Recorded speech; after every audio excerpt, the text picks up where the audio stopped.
Bonjour, dans cette présentation de la spécialité des sciences de l'ingénieur au lycée Gustave Eiffel de Gagny.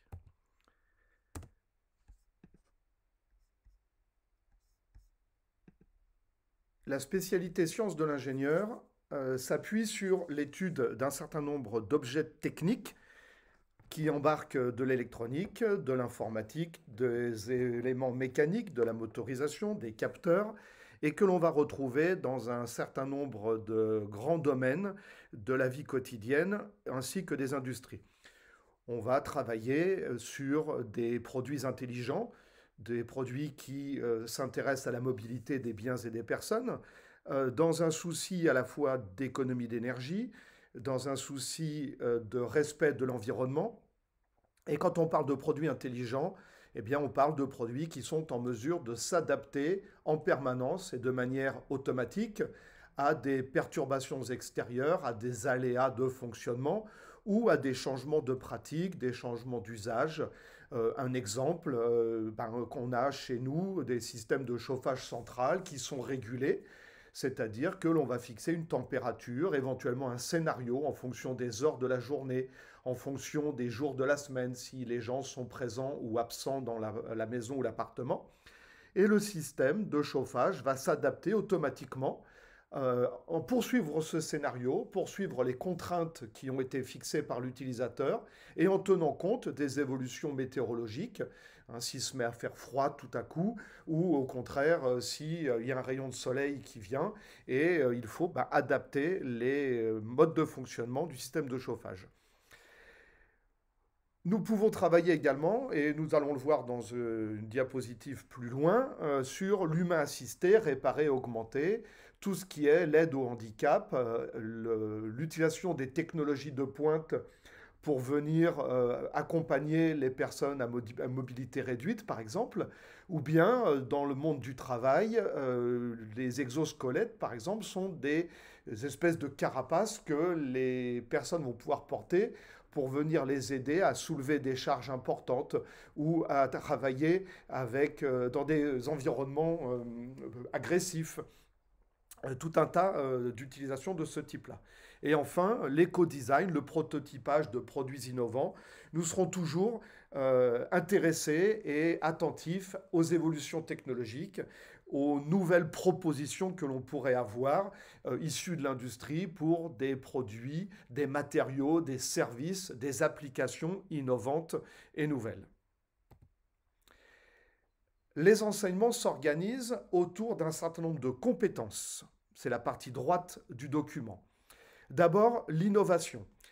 L'innovation consiste à essayer d'être toujours en veille sur des idées, des solutions nouvelles. L'analyse consiste à comprendre, quand on est face à un nouvel objet technique, de quoi il est constitué, comment il fonctionne, pourquoi il fonctionne, quels sont les grands principes qui sont mis en œuvre.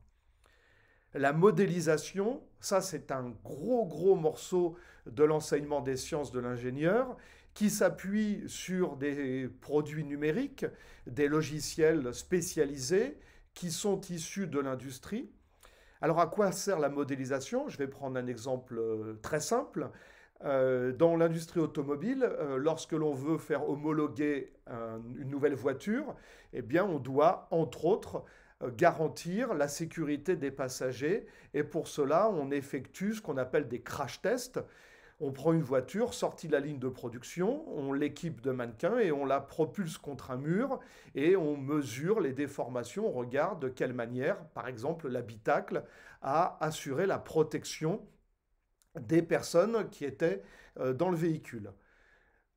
On comprend bien hein, qu'un crash test, ça coûte beaucoup d'argent et on ne doit pas en faire qu'un seul, mais plusieurs, et on imagine le coût que cela représente si le crash test il s'applique à une locomotive ou il s'applique à un avion.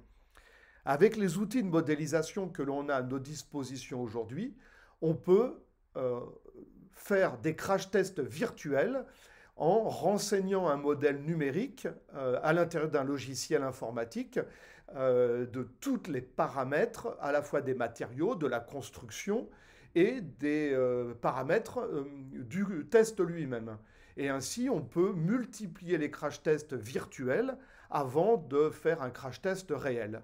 Alors bien évidemment, en première ou en terminale, on ne va pas aller jusqu'au crash test, mais on va apprendre à exploiter ce type d'expérimentation et d'essai à travers des logiciels de modélisation numérique.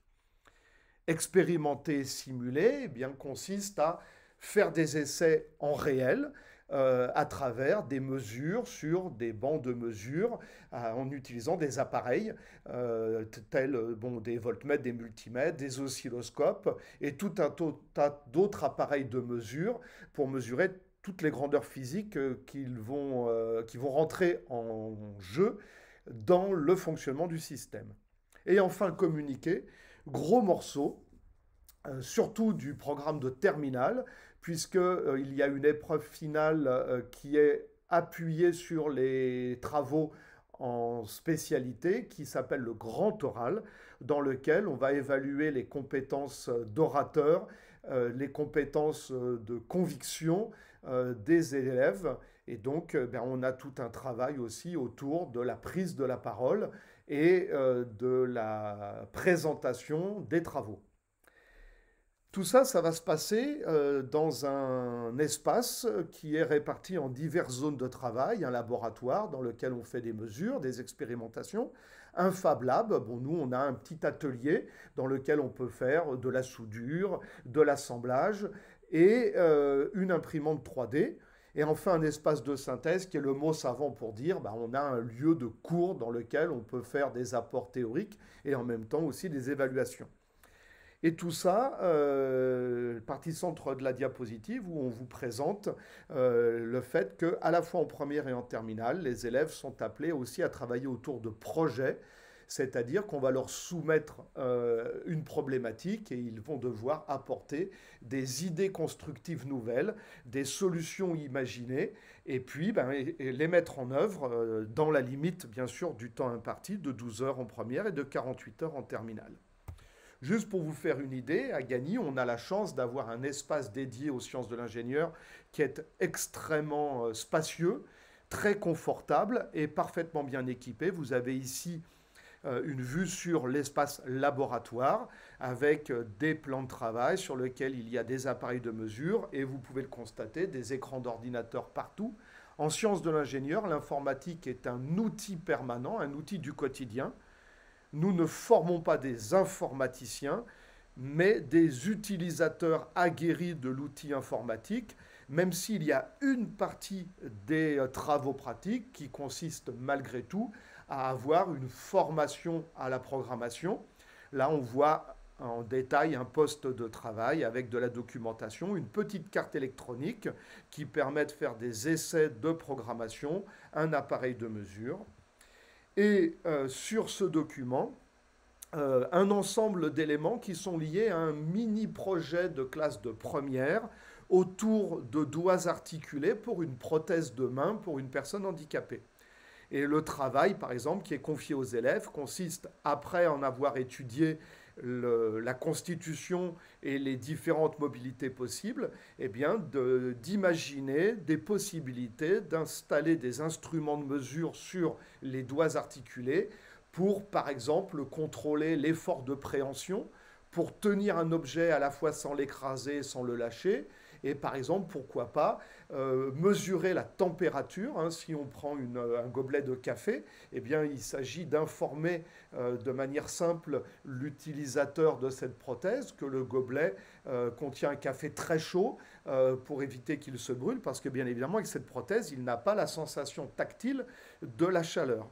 Et pourquoi pas utiliser, c'est illustré par le petit schéma en bas à droite, d'utiliser de l'information via un smartphone pour délivrer une information en Bluetooth depuis la prothèse jusqu'au smartphone de l'utilisateur.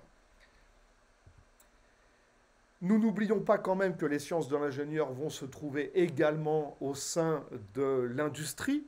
Et ici, on a un exemple d'un extrait de robot de manipulation qui est commandé par un système électronique qui va devoir s'adapter à une variation, par exemple, de charge, une variation de poids des objets transportés. Alors, très rapidement, à quoi ça peut servir de faire des sciences de l'ingénieur?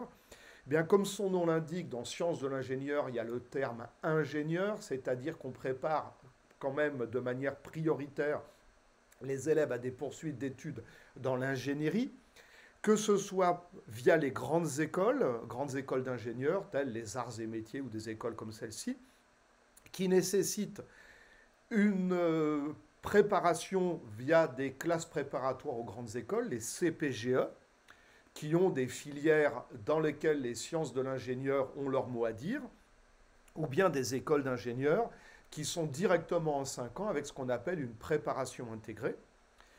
Bien évidemment, on peut avoir une formation à l'ingénierie à travers l'université, en préparant un master, et pourquoi pas ensuite en allant vers des doctorats ou des études encore plus longues.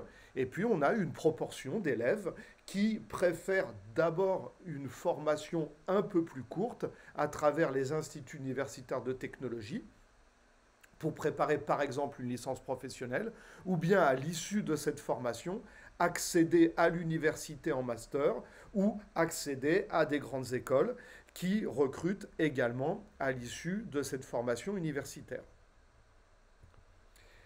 Pour terminer, quelques stratégies gagnantes quand on choisit les sciences de l'ingénieur.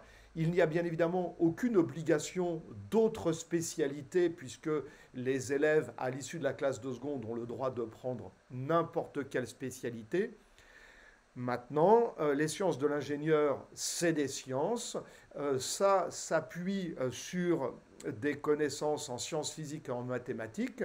Et donc, il peut être astucieux pour des élèves qui ont l'appétence aux sciences de l'ingénieur et qui envisagent des classes préparatoires et des grandes écoles d'ingénierie, de privilégier des spécialités telles que les mathématiques et les sciences physiques pour accompagner les sciences de l'ingénieur, parce que dans le cours de sciences de l'ingénieur, on s'appuie quand même sur un certain nombre de savoirs et de savoir-faire issus de ces spécialités. Et quand on passe en terminale, on conserve 2 des 3 spécialités de la classe de première. Alors il y a plusieurs choix possibles, en sachant qu'en sciences de l'ingénieur, on a un complément de sciences physiques obligatoire parce que les sciences de l'ingénieur et les sciences physiques marchent de pair. Alors il peut être astucieux de conserver les mathématiques en 2e spécialité, ou bien, si on opte pour une autre spécialité, eh bien pourquoi pas de prendre des mathématiques complémentaires ou des mathématiques expertes de façon à avoir toujours avec soi un bagage en mathématiques important. De tout cela, bien évidemment, nous parlons avec les élèves en classe de première. Ce n'est pas encore, à l'issue de la classe de seconde, une priorité de choisir la spécialité en terminale. Voilà, je vous remercie de votre attention. Les enseignants présents pourront vous apporter quelques compléments d'information. Et si c'était nécessaire, je suis bien évidemment joignable, par exemple via l'ENT, par messagerie. Je suis Monsieur Chanen, S-C-H-A-N-E-N, et je répondrai avec plaisir à vos questions. Merci de votre attention.